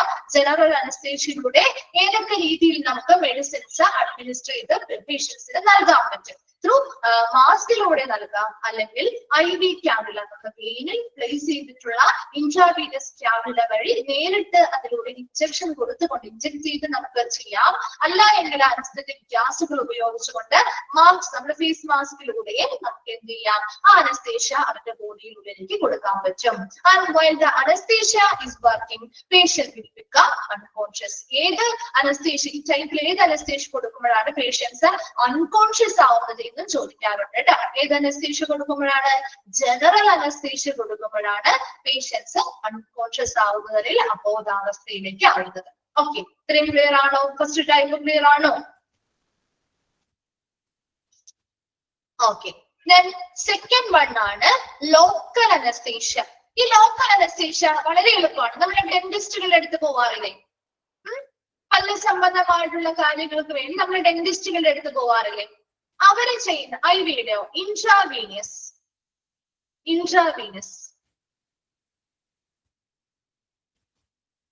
ഓക്കെ. അപ്പൊ നമ്മള് ലോക്കൽ അനസ്തേഷ്യ ചെയ്യാറുണ്ട്. എന്താണ്? ഡെന്റിസ്റ്റുകളുടെ അടുത്ത് പോകുമ്പോൾ നമ്മളിപ്പോ റൂട്ട് കനാലോ അല്ലെങ്കിൽ ചെറിയ മൈനർ സർജറികളോ കാര്യങ്ങളോ ഒക്കെ ചെയ്യണം, അല്ലെങ്കിൽ ഇപ്പൊ ഒരു പല്ല് പറിക്കണമെങ്കിലൊക്കെ ഡോക്ടേഴ്സ് ആ ഒരു പർട്ടിക്കുലർ ലൊക്കേഷനിൽ മാത്രം എന്ത് ചെയ്യാറുണ്ട്? ഇഞ്ചക്ഷൻ തന്ന് നമ്മളെ ആ ഒരു മരവിപ്പിക്കാറുണ്ട് അല്ലെ? ആ ഒരു ഏരിയ ഇല്ലേ? അത് മൊത്തം മരവിക്കാറുണ്ടോ? നമ്മുടെ വായുടെ മൗത്തിനുള്ളിൽ മുഴുവൻ മരവിപ്പിക്കാറുണ്ടോ? ഇല്ല. ആ ഒരു പർട്ടിക്കുലർ ഏരിയയില് നമ്മൾ മരവിപ്പിക്കുകയാണ് ചെയ്യുന്നത് അല്ലെ? അതാണ് ലോക്കൽ അനസ്തേഷ്യ. എപ്പോഴും ചോദിക്കാറുള്ള ഡെന്റിസ്റ്റുകൾ യൂസ് ചെയ്യുന്ന, നമ്മൾ എന്തെങ്കിലും ഒരു കോഡ് ഉപയോഗിച്ച് നിങ്ങളൊന്ന് ഓർത്ത് വെച്ചാൽ മതി കേട്ടോ. അപ്പൊ ഡെന്റിസ്റ്റുകൾ യൂസ് ചെയ്യുന്ന അനസ്തേഷ്യയാണ് ലോക്കൽ അനസ്തേഷ്യ. അങ്ങനെ local anaesthesia block sensation in small areas. വളരെ ചെറിയ ഏരിയയിലെ സെൻസേഷൻസ്, അവിടുത്തെ ആ ഒരു സ്പർശനവുമായി ബന്ധപ്പെട്ട ആ ഒരു മരവിപ്പ് ഉണ്ടാകും. നമുക്ക് സ്പർശിക്കുമ്പോൾ നമുക്ക് അറിയാത്ത രീതിയിൽ ആ സെൻസേഷനെ ബ്ലോക്ക് ചെയ്യുന്നു അല്ലെങ്കിൽ തടയുന്ന ഒരു അനസ്തേഷ്യയാണ് ലോക്കൽ അനസ്തേഷ്യ എന്ന് പറയുന്നത്. Dentist are local anesthesia when numbering a jaw organs.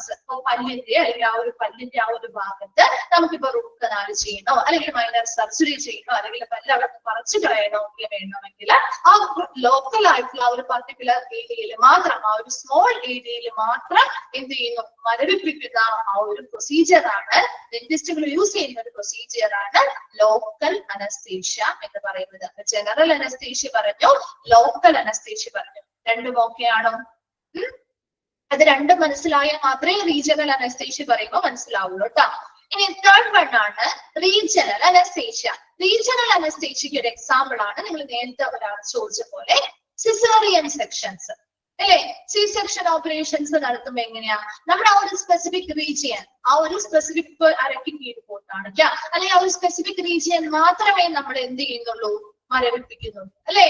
നമ്മൾ ആ ഒരു പ്രൊസീജിയർ ചെയ്യുന്നതിന് വേദന അറിയുന്നില്ല എന്നുള്ളൂ. പക്ഷെ ആ പ്രൊസീജിയർ ചെയ്യുന്നതിന്റെ ആ ഒരു അത് എന്തൊക്കെ ചെയ്യുന്നു അല്ലെങ്കിൽ എന്തൊക്കെ അവിടെ നടക്കുന്നു എന്ന് നമുക്ക് ഫീൽ ചെയ്യുന്നുണ്ട് അല്ലെ? നമുക്ക് ആ വേദന അറിയുന്നില്ല എന്നും അല്ലെങ്കിൽ മരവിപ്പിച്ച രീതിയിലുള്ള ഒരു അവസ്ഥയാണ് അല്ലെ? ഇവിടെ ആ ഒരു റീജിയണൽ അനസ്തീഷ്യ സ്പെസിഫിക് അതെ അൺകോൺഷ്യസ് ആവുന്നില്ല ഒരിക്കലും. അതാണ് അതിന്റെ പ്രത്യേകത. ജനറൽ അനസ്തീഷ്യ ആവുമ്പോൾ അൺകോൺഷ്യസ് ആവും, മറ്റു രണ്ട് അനസ്തീഷ്യസിലും അൺകോൺഷ്യസ് ആവുന്നില്ല. ആ രോഗി ബോധാവസ്ഥയിൽ തന്നെയാണ്. ഒരു സ്മോൾ ഏരിയ ആണെങ്കിൽ അത് ലോക്കൽ അനസ്തീഷ്യ ആയിരിക്കും. ഒരു റീജിയൻ അല്ലെങ്കിൽ ഒരു സ്പെസിഫിക് പോർഷൻ അല്ലെങ്കിൽ പ്രത്യേക ഭാഗത്തെയാണ് നമ്മൾ മരവിപ്പിക്കുന്നതെങ്കിൽ അത് റീജിയണൽ അനസ്തീഷ്യ ആയിരിക്കും. Specific portion of the body, ഒരു ബോഡിയുടെ പ്രത്യേക ഭാഗത്തെ നമ്മൾ മരവിപ്പിക്കുകയാണ് ചെയ്യുന്നത്.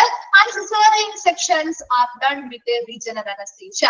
ചോദിക്കാറുണ്ട് റീജിയണൽ അനസ്തീഷ്യ വഴിയാണോ സിസേറിയൻ സെക്ഷൻസ്? ഏത് അനസ്തീഷ്യ?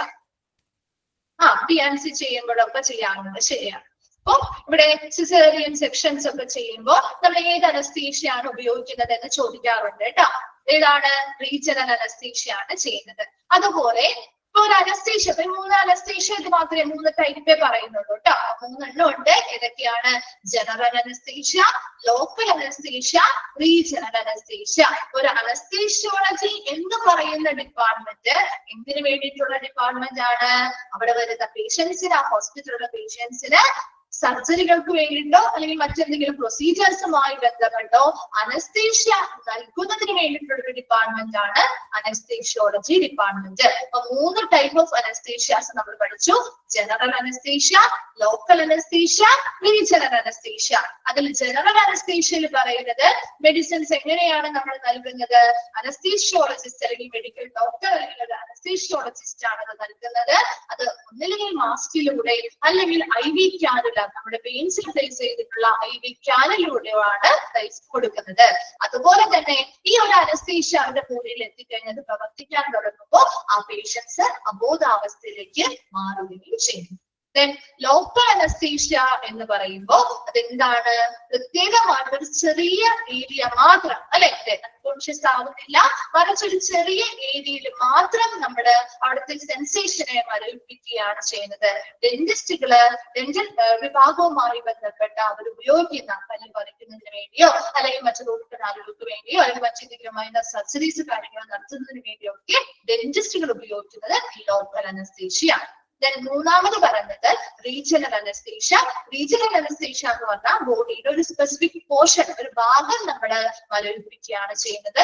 സിസേറിയൻ സെക്ഷൻസ് എല്ലാം ഈ റീജിയണൽ അനസ്തേഷ്യ ഉപയോഗിച്ചുകൊണ്ടാണ് നമ്മൾ ചെയ്യുന്നത്. ഓക്കെ, ഇത്രയും 3 ടൈപ്പാണ് പറഞ്ഞത്. ഓക്കെ അല്ലേ?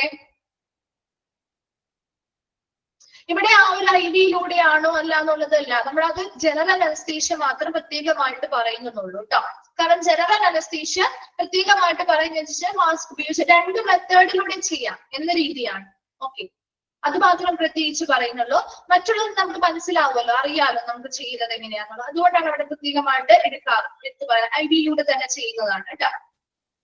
ഓക്കെ, ഇനി അടുത്തത് during the surgery the anesthesiologist will monitor the patient's blood pressure, heart rhythm, temperature, level of consciousness and amount of oxygen in the blood. അതുപോലെ തന്നെ ഇപ്പോൾ ഒരു സർജറി ചെയ്യുന്ന സമയത്ത് അനസ്തേഷ്യ കൊടുക്കുന്നതിന് മുൻപും അനസ്തേഷ്യ കൊടുത്ത ഒരു സർജറി ചെയ്യുന്ന സമയത്ത് ഈ അനസ്തേഷ്യോളജിസ്റ്റ് എന്ത് ചെയ്യുന്നുണ്ട്, ആ പേഷ്യൻസിന്റെ കൃത്യമായിട്ട് അവരുടെ ബ്ലഡ് പ്രഷർ എത്രത്തോളം ഉണ്ട്, അതുപോലെ ഹാർട്ട് ബീറ്റ് അല്ലെങ്കിൽ ഹാർട്ട് റിതത്തിൽ എന്തെങ്കിലും വ്യത്യാസം വരുന്നുണ്ടോ, ടെമ്പറേച്ചർ വേരിയേഷൻ വരുന്നുണ്ടോ, ലെവൽ ഓഫ് കോൺഷ്യസ്നെസ് അവരുടെ ബോധാവസ്ഥ എത്രത്തോളമാണ്, അതുപോലെ ബ്ലഡിലുള്ള ഓക്സിജൻ ലെവൽ എത്രത്തോളമാണ്, ഇതെല്ലാം ആ ഒരു സർജറിയുടെ സമയത്ത് ഈ അനസ്തേഷ്യോളജിസ്റ്റ് കൃത്യമായിട്ട് നിരീക്ഷിക്കും. നമുക്കറിയാം ചില സമയങ്ങളിൽ അനസ്തേഷ്യ ഒക്കെ കൊടുത്തു കഴിഞ്ഞാൽ അതിനുശേഷം ചില ആളുകൾക്ക് സൈഡ് എഫക്ട്സ് പോലെ കോംപ്ലിക്കേറ്റഡ് ആവാറുണ്ട് അല്ലെ. അപ്പൊ അവർ ബോധാവസ്ഥയിലേക്ക് തിരിച്ചു വരാതെ വരാം, അല്ലെങ്കിൽ അതുമായി ബന്ധപ്പെട്ട മറ്റെന്തെങ്കിലും ബുദ്ധിമുട്ടുകൾ ഒരു വശം തളർന്നു പോവാറുണ്ട് അല്ലെ. അപ്പൊ അങ്ങനെയുള്ള കാര്യങ്ങളൊന്നും ഉണ്ടാവാതിരിക്കാൻ വേണ്ടിയിട്ട് കൃത്യമായിട്ട് ആ ഒരു അനസ്തേഷ്യ കൊടുത്ത് ആ ഒരു സർജറിയുടെ സമയത്തൊക്കെ ഈ അനസ്തേഷ്യോളജിസ്റ്റ് കൃത്യമായിട്ട് ആ പേഷ്യൻസിന്റെ ബ്ലഡ് പ്രഷറും ടെമ്പറേച്ചറും ഹാർട്ട് ബീറ്റും അതുപോലെ തന്നെ അവരുടെ ലെവൽ ഓഫ് കോൺഷ്യസ്നെസ് എത്രത്തോളം ഉണ്ട്, ബ്ലഡിലെ ഓക്സിജൻ ലെവൽ പ്രോപ്പർ ആയിട്ടുള്ള എമൗണ്ട് ഉണ്ടോ, ഇതൊക്കെ കൃത്യമായിട്ട് നിരീക്ഷിക്കുകയും ചെയ്യുന്നുണ്ട്. ക്ലിയർ ആണോ അനസ്തേഷ്യോളജി ഡിപ്പാർട്ട്മെന്റ്? വേഗം ഒന്ന് വായിച്ചു നോക്കിയേ അനസ്തേഷ്യോളജി.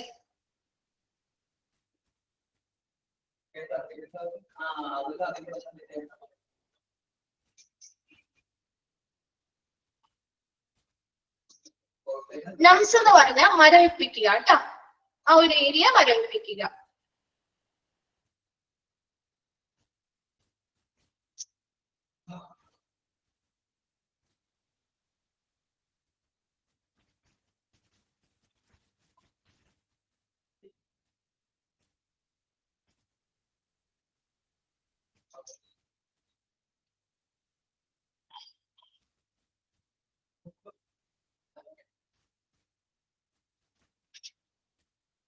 വായിച്ചു കഴിഞ്ഞെങ്കിൽ റിപ്ലൈ ചെയ്യണേ.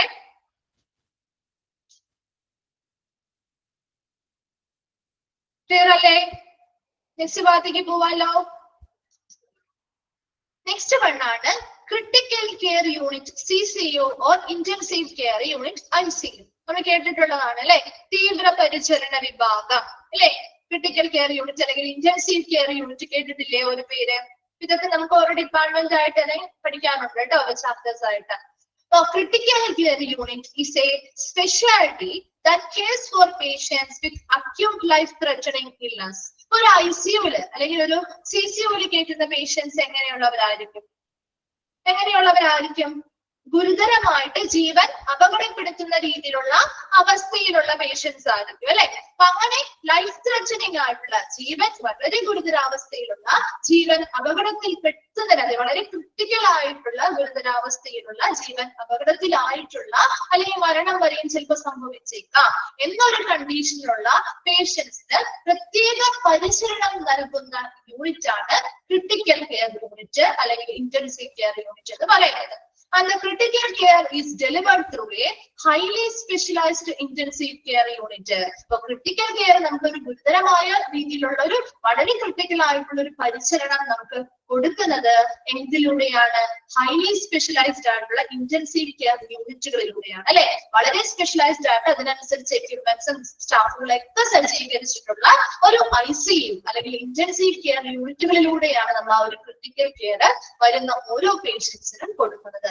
അതുകൊണ്ട് തന്നെ ഈ ഒരു യൂണിറ്റിനെ നമ്മൾ ഇന്റൻസീവ് ട്രീറ്റ്മെന്റ് യൂണിറ്റ് എന്ന് പറയാറുണ്ട്, ക്രിട്ടിക്കൽ കെയർ യൂണിറ്റ് എന്നും പറയാറുണ്ട്. അപ്പൊ എന്തൊക്കെ വിളിക്കാറുണ്ട് നമ്മൾ ഈ ഒരു ക്രിട്ടിക്കൽ കെയർ കൊടുക്കുന്ന ഒരു യൂണിറ്റിനെ?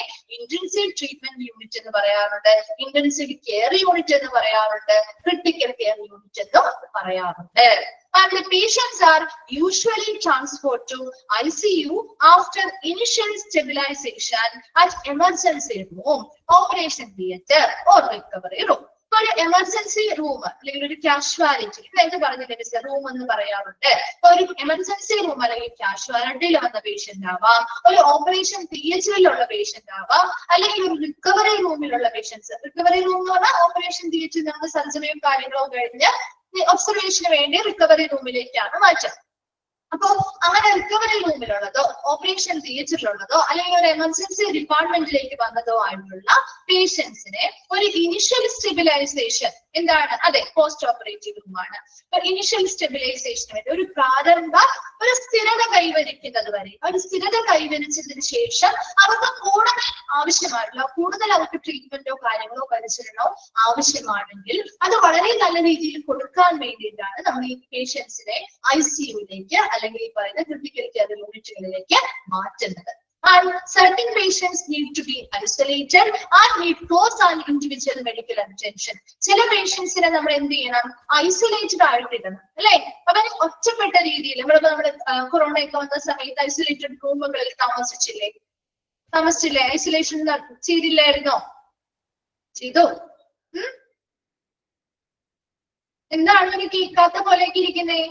ചെയ്തില്ലേ? അപ്പൊ അതുപോലെ തന്നെ നമ്മുടെ ഇവിടെ ചില ആളുകൾക്ക് ഐസൊലേഷൻ റൂമുകൾ ആവശ്യമാണ്. അപ്പൊ ഐസൊലേഷൻസ് അവരെ ഒറ്റപ്പെടുത്തി അവർക്ക് മാത്രമായിട്ട് വളരെ അടുത്ത രീതിയിലുള്ള പരിചരണം, അതുപോലെ ഇൻഡിവിജ്വൽ വളരെ പ്രത്യേകമായിട്ട് വ്യക്തിപരമായിട്ടുള്ള മെഡിക്കൽ അറ്റൻഷൻ അല്ലെങ്കിൽ വൈദ്യപരമായിട്ടുള്ള ഒരു ശ്രദ്ധ ആവശ്യമുള്ള പേഷ്യൻസ് ഉണ്ടാവും. അപ്പൊ അവർക്ക് അതിനനുസരിച്ചുള്ള പരിചരണങ്ങൾ ICUവിന്റെ ഉള്ളിൽ തന്നെ ഐസൊലേഷൻ വാർഡുകൾ ഉണ്ടാവും, അതിനനുസരിച്ചുള്ള പരിചരണങ്ങൾ കൊടുക്കണം. അതുപോലെ ICU has very few beds. ICU ഒരുപാട് വാർഡ് പോലെ ഒരുപാട് ബെഡൊക്കെ ഉണ്ടാവുമോ? ICUവില് നമ്മുടെ വാർഡുകൾ പോലെ ഒരുപാട് ബെഡും കാര്യങ്ങളും ഒന്നും ഉണ്ടാവില്ല അല്ലെ. വളരെ കുറവ് ബെഡായിരിക്കും. അതുപോലെ തന്നെ is usually handled by specialist doctors and nurses as well as consultant anesthetics, physiotherapists and dietitians. ഈ ഒരു ICUവില് വളരെ കുറവ് ബെഡുകളായിരിക്കും. അതോടൊപ്പം തന്നെ അത് കൈകാര്യം ചെയ്യുന്നത് ഒരു ഹൈലി സ്പെഷ്യലൈസ്ഡ് ആയിട്ടുള്ള മെഡിക്കൽ പ്രൊഫഷണൽസ് അടങ്ങിയ ഒരു ടീമാണ് അല്ലെ. സ്പെഷ്യലൈസ്ഡ് ആയിട്ടുള്ള ഡോക്ടേഴ്സ് ഉണ്ടായിരിക്കും, അതിനനുസരിച്ച് സ്പെഷ്യലൈസ്ഡ് ആയിട്ടുള്ള നഴ്സസ് ഉണ്ടായിരിക്കും, അതുപോലെ കൺസൾട്ടന്റ് അനസ്തെറ്റിക് ഡോക്ടേഴ്സ് ഉണ്ടായിരിക്കും, ഫിസിയോതെറാപ്പിസ്റ്റുകൾ ഉണ്ടായിരിക്കും, ഡയറ്റീഷ്യൻസ് ഉണ്ടായിരിക്കും. അപ്പൊ അങ്ങനെയുള്ളവരെല്ലാം ഉൾപ്പെട്ട വളരെ സ്പെഷ്യലൈസ്ഡ് ആയിട്ടുള്ള ഹൈലി ട്രെയിൻഡ് ആയിട്ടുള്ള നല്ല പരിശീലനങ്ങൾ ലഭിച്ച ഒരു team of highly medical professionals ആണ്, ഹെൽത്ത് പ്രൊഫഷണൽസ് ആണ് ഈ ഒരു ICU ഡിപ്പാർട്ട്മെന്റിനെ കൈകാര്യം ചെയ്യുന്നത്. വളരെ കുറച്ച് ബെഡുകൾ മാത്രമേ ഉണ്ടാവുള്ളൂ. എന്തുകൊണ്ടാണ്? അത്രയ്ക്ക് ക്രിട്ടിക്കൽ ആയിട്ടുള്ള അത്രയ്ക്ക് ഗുരുതരമായിട്ടുള്ള പേഷ്യൻസിനെ മാത്രമാണ് നമ്മൾ ICUയിൽ പ്രവേശിപ്പിക്കുന്നത് അല്ലെ. അപ്പൊ അതിനനുസരിച്ച് അവർക്ക് വളരെ അടിയന്തരമായിട്ടുള്ള ഇമ്പോർട്ടന്റ് ആയിട്ടുള്ള ട്രീറ്റ്മെന്റുകൾ വളരെ ശ്രദ്ധാപൂർവം കൊടുക്കുന്ന ഒരു ഡിപ്പാർട്ട്മെന്റ് കൂടിയാണ് ICU അല്ലെങ്കിൽ ക്രിട്ടിക്കൽ കെയർ യൂണിറ്റ് എന്ന് പറയുന്നത്. അപ്പൊ ക്രിട്ടിക്കൽ കെയർ യൂണിറ്റ് അല്ലെങ്കിൽ ഇന്റൻസീവ് കെയർ യൂണിറ്റ് അല്ലെങ്കിൽ ICU എന്ന് പറഞ്ഞാൽ it's a speciality that cares for patients with acute in life threatening illness. വളരെ അനിയന്ത്രിതമായിട്ട് വളരെ ഗുരുതരമായിട്ടുള്ള ലൈഫ് ത്രെറ്റനിങ് അവരുടെ ജീവൻ വരെയും അപകടത്തിലാവുന്ന രീതിയിലുള്ള കണ്ടീഷൻസിലൂടെ പോയിക്കൊണ്ടിരിക്കുന്ന പേഷ്യൻസിന് സ്പെഷ്യൽ ആയിട്ടുള്ള പരിചരണങ്ങൾ, പ്രത്യേകമായിട്ടുള്ള പരിചരണങ്ങൾ നൽകുന്ന ഒരു യൂണിറ്റ് ആണ് ക്രിട്ടിക്കൽ കെയർ യൂണിറ്റ് എന്ന് പറയുന്നത്. ഈ പറയുന്ന ക്രിട്ടിക്കൽ കെയർ അല്ലെങ്കിൽ ആ ഒരു ഗുരുതരമായിട്ടുള്ള ഒരു അടിയന്തര പരിചരണം നമുക്ക് നൽകുന്നത് ഹൈലി സ്പെഷ്യലൈസ്ഡ് ആയിട്ടുള്ള ഇന്റൻസീവ് കെയർ യൂണിറ്റുകളിലൂടെയാണ്. വളരെ ഉയർന്ന രീതിയിൽ സ്പെഷ്യലൈസ്ഡ് ആയിട്ടുള്ള എക്യുപ്മെന്റ്സും സ്റ്റാഫുകളും ഒക്കെ സജ്ജമാക്കിയിട്ടുള്ള ഇന്റൻസീവ് കെയർ യൂണിറ്റുകളിലൂടെയാണ് നമ്മൾ ഈ ക്രിട്ടിക്കൽ കെയർ അല്ലെങ്കിൽ ആ ഒരു പരിചരണം അവർക്ക് നൽകുന്നത്. അതുകൊണ്ട് തന്നെ ഈ ഒരു യൂണിറ്റിനെ ഇന്റൻസീവ് ട്രീറ്റ്മെന്റ് യൂണിറ്റ് എന്നും പറയാറുണ്ട്, ക്രിട്ടിക്കൽ കെയർ യൂണിറ്റ് എന്നും പറയാറുണ്ട്, അതുപോലെ തന്നെ ഇന്റൻസീവ് കെയർ യൂണിറ്റ് എന്നും വിളിക്കാം. പേഷ്യൻസ് ആർ യൂഷ്വലി എപ്പോഴാണ് ഒരു ICUയിലേക്ക് പേഷ്യൻസിനെ ട്രാൻസ്ഫർ ചെയ്യുന്നത്? ഒന്നില്ലെങ്കിൽ ഒരു എമർജൻസി റൂമിൽ വന്ന പേഷ്യന്റ് ആവാം, ഒരു ഓപ്പറേഷൻ തിയേറ്ററിൽ സർജറി ചെയ്ത പേഷ്യന്റ് ആവാം, അല്ലെങ്കിൽ അവർ റിക്കവറി റൂമിലേക്ക് മാറ്റിയ പേഷ്യൻസ് ആവാം. അവരുടെ നോർമൽ ആയിട്ടുള്ള അവരുടെ എന്തെങ്കിലും ബുദ്ധിമുട്ടുകളോ കാര്യങ്ങളോ ഉണ്ടെങ്കിൽ അവരുടെ ഇനിഷ്യൽ സ്റ്റെബിലൈസേഷൻ, ഒരു പ്രാരംഭമായിട്ടുള്ള ഒരു സ്ഥിരത കൈവന്നതിന് ശേഷം നമ്മൾ അവരെ എന്ത് ചെയ്യുന്നു? ഈ ICUയിലേക്ക് ഷിഫ്റ്റ് ചെയ്യുകയും കൂടുതൽ നിരീക്ഷണങ്ങളും കെയറും കാര്യങ്ങളും ആവശ്യമാണെങ്കിൽ അവർക്ക് ആ ഒരു ICUവിന്റെ ഉള്ളിൽ വെച്ച് അതിനനുസരിച്ചുള്ള പരിചരണങ്ങൾ നമ്മൾ വ്യക്തമായിട്ട് ഓരോ വ്യക്തികൾക്കും ഇൻഡിവിജ്വലൈസ്ഡ് ആയിട്ടുള്ള കെയർ ആണ് കൊടുക്കുക. Then certain patients need to be isolated. ചില പേഷ്യൻസിന് നമ്മൾ ഐസൊലേഷൻ റൂമുകൾ പോലെയുള്ള കാര്യങ്ങൾ സജ്ജീകരിച്ച് കൊടുക്കേണ്ടതായിട്ട് വരാം. അതുപോലെ തന്നെ വളരെ അടുത്ത രീതിയിൽ അടുപ്പത്തിലും അതുപോലെ വളരെ വ്യക്തിപരമായിട്ടുള്ള രീതിയിൽ മെഡിക്കൽ അറ്റൻഷൻസ് അല്ലെങ്കിൽ വൈദ്യപരമായിട്ടുള്ള ഒരു ശ്രദ്ധ കൊടുക്കേണ്ട പേഷ്യൻസ് ഉണ്ടെങ്കിൽ അതിനനുസരിച്ച് ഐസൊലേറ്റഡ് വാർഡുകളിലാക്കിയാണ് അവർക്ക് നമ്മൾ കെയർ അല്ലെങ്കിൽ പരിചരണങ്ങൾ നൽകുന്നത്. അതുപോലെ ICUവില് വളരെ കുറവ് ബെഡുകൾ മാത്രമേ ഉണ്ടാവുള്ളൂ. അതുപോലെ ICU കൈകാര്യം ചെയ്യാനായിട്ട് ഒരു team of highly health professionals, വളരെ ഉയർന്ന പരിചരണം കിട്ടിയിട്ടുള്ള അല്ലെങ്കിൽ ഉയർന്ന ട്രെയിനിങ് പരിശീലനങ്ങൾ കിട്ടിയിട്ടുള്ള സ്പെഷ്യലൈസ്ഡ് ആയിട്ടുള്ള ഒരു മെഡിക്കൽ ടീം ഉണ്ടായിരിക്കും. അതിൽ സ്പെഷ്യലിസ്റ്റ് ഡോക്ടേഴ്സ് ഉണ്ടായിരിക്കും, നഴ്സസ് ഉണ്ടായിരിക്കും, കൺസൾട്ടന്റ് അനസ്തെറ്റിക്സ് ഉണ്ടായിരിക്കും, അതുപോലെ ഫിസിയോതെറാപ്പിസ്റ്റുകൾ ഉണ്ടായിരിക്കും, ഡയറ്റീഷ്യൻസ് ഉണ്ടായിരിക്കും. ഇവരെല്ലാവരും കൂടി ചേർന്നാണ് ആ ഒരു ഡിപ്പാർട്ട്മെന്റ് അല്ലെങ്കിൽ ഒരു ICUവിൽ വരുന്ന ഓരോ പേഷ്യൻസിനും നല്ല രീതിയിലുള്ള ക്രിട്ടിക്കൽ കെയർ അല്ലെങ്കിൽ പരിചരണങ്ങൾ നൽകുന്നത്. ക്ലിയർ ആണോ? ക്രിട്ടിക്കൽ കെയർ യൂണിറ്റ് അല്ലെങ്കിൽ ഇന്റൻസീവ് കെയർ യൂണിറ്റ് വേഗം ഒന്ന് വായിച്ചു നോക്കി.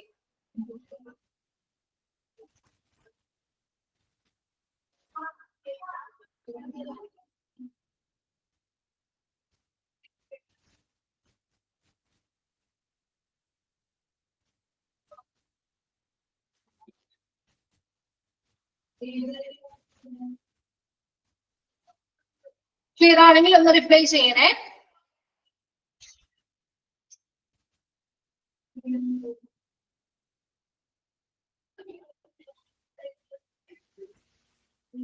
ഓക്കെ, അടുത്ത ഡിപ്പാർട്ട്മെന്റിലേക്ക് നമ്മൾ ജസ്റ്റ് ഒന്ന് പറയാണ്.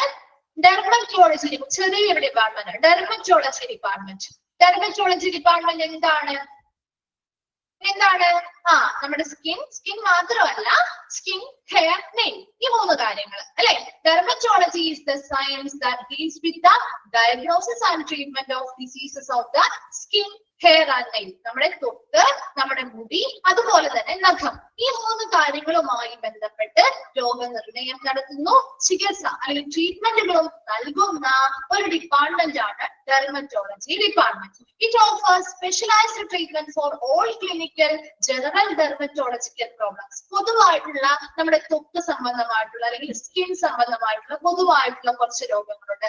അതുപോലെ നമ്മുടെ സ്കിന്നുമായി ബന്ധപ്പെട്ട പലതരത്തിലുള്ള വൈകല്യങ്ങൾ അല്ലെ, പൊതുവായിട്ട് നമുക്ക് മിക്ക ആളുകൾക്കും കാണുന്ന കുറേയധികം സ്കിന്നുമായിട്ട് റിലേറ്റഡ് ആയിട്ടുള്ള ത്വക്കും സംബന്ധമായിട്ടുള്ള രോഗങ്ങളുണ്ട്.